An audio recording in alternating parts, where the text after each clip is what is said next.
ಹುಬ್ಬಳ್ಳಿ ಧಾರವಾಡ ಬೈಪಾಸ್ನಲ್ಲಿ ಸರಣಿ ಅಪಘಾತ ಸಂಭವಿಸಿದೆ.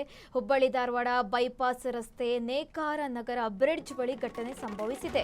ಹುಬ್ಬಳ್ಳಿ ಧಾರವಾಡ ಬೈಪಾಸ್ನಲ್ಲಿ ಸರಣಿ ಅಪಘಾತ ಸಂಭವಿಸಿದೆ. ಹುಬ್ಬಳ್ಳಿ ಧಾರವಾಡ ಬೈಪಾಸ್ ರಸ್ತೆ ನೇಕಾರ ನಗರ ಬ್ರಿಡ್ಜ್ ಬಳಿ ಘಟನೆಯಾಗಿರುವಂತಹದ್ದು. ಲಾರಿ ಹಾಗೆ ಬಸ್ಗಳ ನಡುವೆ ಸರಣಿ ಅಪಘಾತ.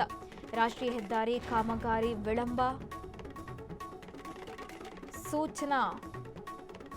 ಸೂಚನಾ ಫಲಕವಿಲ್ಲದೆ ಈ ರೀತಿಯಾಗಿ ಅಂದ್ರೆ ಕಾಮಗಾರಿ ನಡೀತಾ ಇತ್ತು. ಈ ಸಂದರ್ಭದಲ್ಲಿ ಸೂಚನಾ ಫಲಕ ಕೂಡ ಹಾಕಿಲ್ಲ ಅಂತ ತಿಳಿದು ಬರ್ತಾ ಇದೆ. ಈ ಸಂದರ್ಭದಲ್ಲಿ ಹುಬ್ಬಳ್ಳಿ ಧಾರವಾಡ ಬೈಪಾಸ್ ರಸ್ತೆ ನೇಕಾರ ನಗರ ಬ್ರಿಡ್ಜ್ ಬಳಿ ಅಪಘಾತ ಸಂಭವಿಸಿದೆ.